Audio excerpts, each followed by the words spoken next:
মাসুম বাকিবিল্লাহ, আপনি বলবেন যে কিভাবে একজন মুমিন সফল হতে পারে, প্লিজ আপনি যদি বলতেন। আসলে সফলতা এটি অনেক বেশি আপেক্ষিক একটা বিষয়।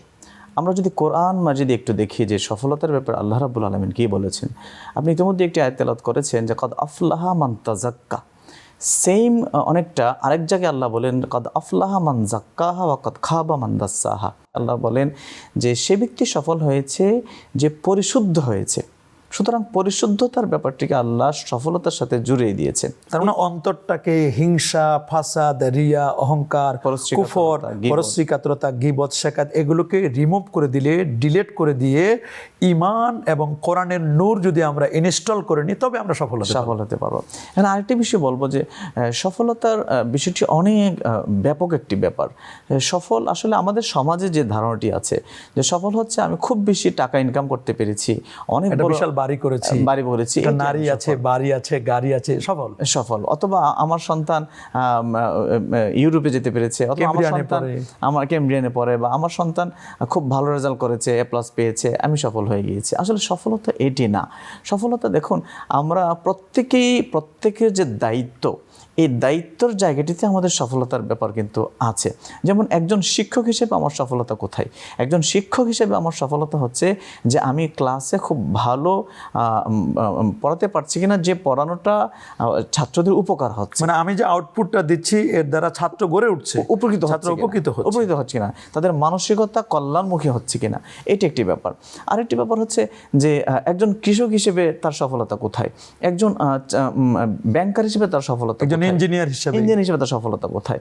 এবং দেখুন আমাদের সম্পর্কগুলি যদি একটু খেয়াল করি, আমি একজন বাবা হিসেবে আমার সফলতা কোথায়, আমি একজন স্বামী হিসেবে কিন্তু আমার সফলতার জায়গা আছে, আমি একজন স্ত্রী হিসেবে আমার সফলতার জায়গা আছে, আমি একজন বন্ধু হিসেবে আমার সফলতার জায়গা আছে।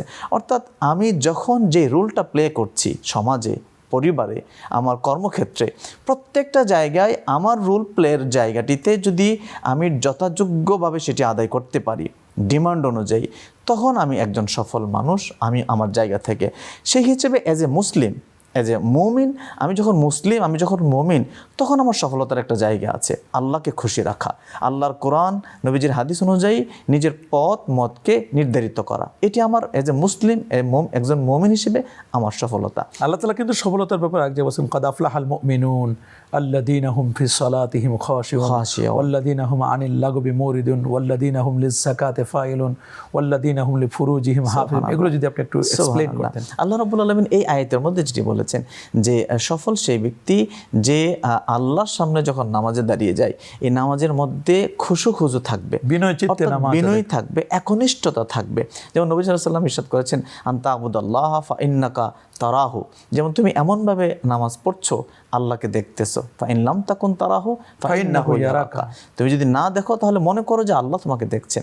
অর্থাৎ এইরকম হলে তখন একনিষ্ঠতা চলে আসবে।